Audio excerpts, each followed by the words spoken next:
ശമ്പളം ട്രഷറി അക്കൗണ്ടിൽ എത്തിയാലും പൂർണ്ണമായും എടുക്കാൻ കഴിയാത്ത രീതിയിൽ നിയന്ത്രണങ്ങൾ ഉണ്ടാകുമെന്നാണ് ധനം വകുപ്പ് നൽകുന്ന സൂചന. ശമ്പളം മുടങ്ങിയതിൽ ജീവനക്കാരുടെ വ്യാപക പ്രതിഷേധമാണ് സംസ്ഥാനത്തിന്റെ പലയിടങ്ങളിലും ജീവനക്കാരുടെ നേതൃത്വത്തിൽ ഉയരുന്നത്. കണ്ണൂരിൽ NGO അസോസിയേഷന്റെ നേതൃത്വത്തിൽ ജില്ലാ ട്രഷറിക്ക് മുന്നിൽ പ്രതിഷേധ ധർണ നടത്തി. സംസ്ഥാന vice president KK Rajesh Khanna ഉദ്ഘാടനം ചെയ്തു.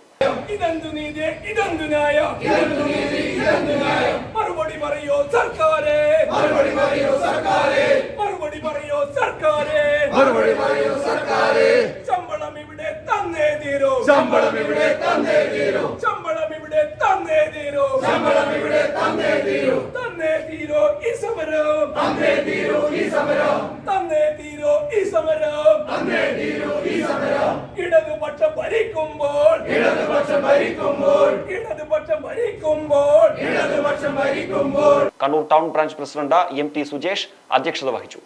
Sibu K, Sudheer Kumar VR, Ratnesh NK, Shemil A, Anilkumar കുന്നത്ത് എന്നിവർ നേതൃത്വം നൽകി. AKG memorial cooperative hospital, Kannur.